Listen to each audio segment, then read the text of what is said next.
Before I continue my birthday, after last night's dinner with friends here at my place and the mass this morning, and before I meet up with friends today, I just wanted to share to you my reflection on my 35th year as I hope for the best in my 36th year.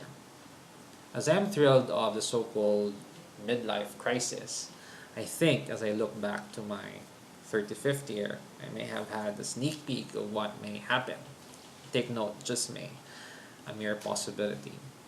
It is a long journey yet, but I must say, having reflected the year over, makes me thrilled to race to 40 and beyond. Anyways, I've tried to reflect and write this message several times already, but it always brings me to contextualize it, to ground it to the fact that it is a very challenging year.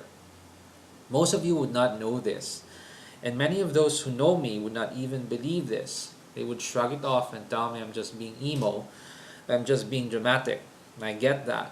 Anyhow, I refuse to say it was a bad or worst year, knowing that as I look back, there are a lot of things that I have discovered about myself.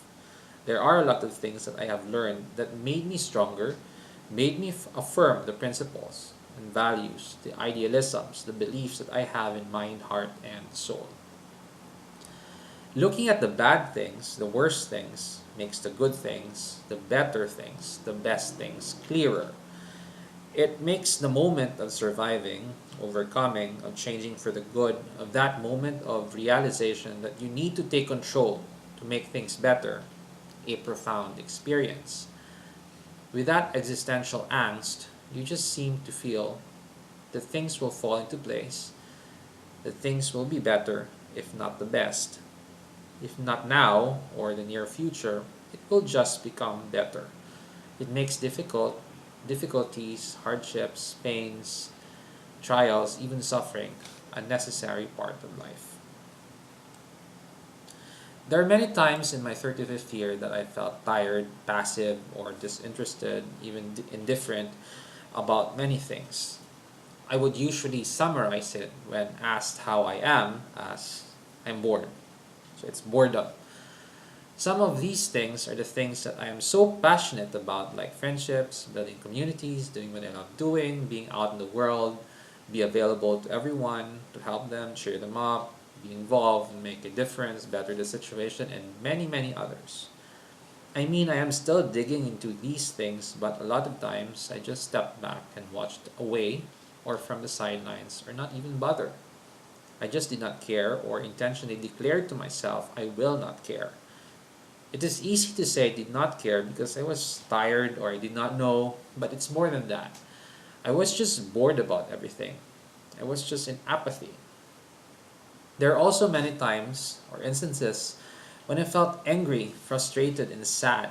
Many instances when I felt hurt and hate. And these are emotions that I normally would not have or I would normally manage right away. But this year, I just let them be. I just let them linger inside, not even suppressing or repressing them, just let them linger there. I just let them be. I did not care. If I felt angry or sad or frustrated, I let it be till I get a headache, till I get even more disgusted. If I feel hurt, I let it be. I would cry over it or be miserable thinking about it over and over again without even trying to understand why, which I would normally try to understand in ordinary days in order to manage the feeling. But I let it be.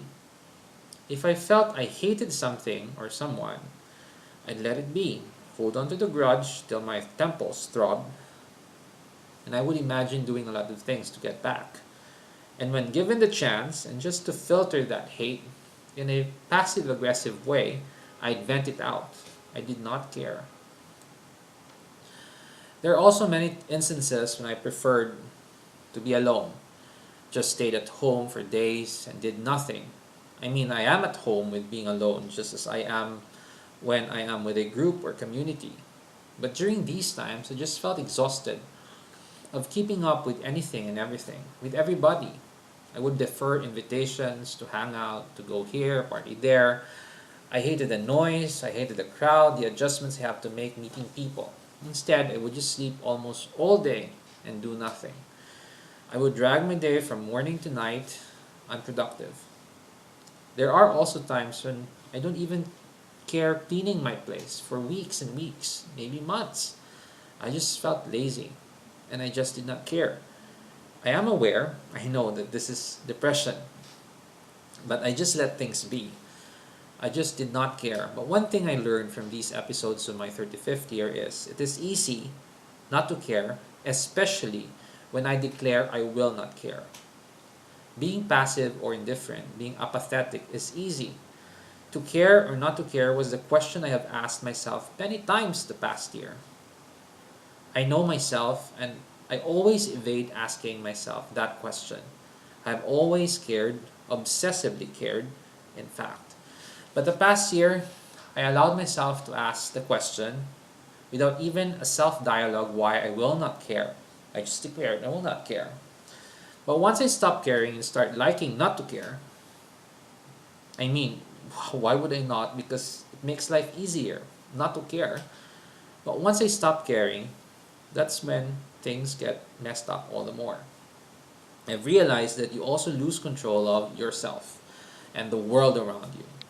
It all goes back to chaos from cosmos, which it should have been always chaos to cosmos, cosmos to chaos. It's always turning around. And every time I felt I was being sucked into that black hole, seeing myself circling into the endless darkness, more exhausting than actually living a good or better life, when life is so messed up already that I felt I am becoming less and less myself, that's when I fear losing myself. And so I jolt back and take control before I actually lose myself. And these episodes of apathy end at these moments of fear of losing myself. That's my saving glory. I love myself, all of me, both the good and the bad, both the lights and shadows. And I fear losing myself. And the one thing that I have realized is really, there is this value, this virtue of and from loving oneself. I would often point out that narcissism or vanity can be good, that it keeps me sane. This is probably what I actually mean. Those episodes of apathy clarified it to me. From loving myself, from loving ourselves, we also take control of ourselves first. Be good, be better, be the best. That's the only way we can also share the good, the better, the best to our family and friends, to the world. Before experiencing these episodes of apathy at 35, my direction was always for others. I was trained to be that way in the seminary formation, to be for others, to be for the community. But that was in a certain context, and that I realized. I was in a safe context back home.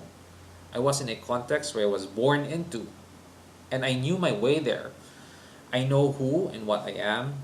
I know what I can do, and can place myself without a doubt in that context. I had control of myself and the world around me.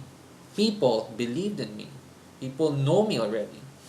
That is why being for others wasn't as exhausting as it is now that I am in a different context. I mean, I know these even before coming here, but it is different when you're actually living it. I mean, you can be aware of the differences. I may have been stubborn enough to resist many of it, determined to replicate how things are from back home, but it is an overwhelming force. These are social facts that you need to take a pause from time to time, breathe, and re energize so that you can be firm, you can be stronger, you can ground yourself when you continue to share yourself to the world. You have to love yourself before you can actually love others. We often take things as they are, like the golden rule, do unto others what you would have them do to you. Yes, that is right. But really, how? What is the ground for that? What is the context? And I remembered another golden rule. Love others as you love yourself. Funny how I smiled inside out realizing this. I mean, I know this. I learned this before. I learned this from school, from reading the Bible. Why didn't I see this, see the connection before? These are simple things. Why just now at 35? And you need overwhelming events to knock you off the ordinary of your comfort zones, of what you think you already know, only to find out the biggest, most complex questions have simple answers. Well, that's the one big thing I learned about being a 35-year-old adult. In the context of human reality, after all the episodes of apathy, this is what I realized. This is what I learned. By this realization, this lesson, I would not need to be in another moments of apathy just to nudge me to fear losing myself. It starts from and grounded into loving oneself first. I did love myself. It's just that from time to time, I may have the need to consciously affirm this love as necessary in order to share the good, the better, the best to others, in order to care for others, especially here in Canada, when I'm in a different context. In order to love others the fullest, I need to love myself as well.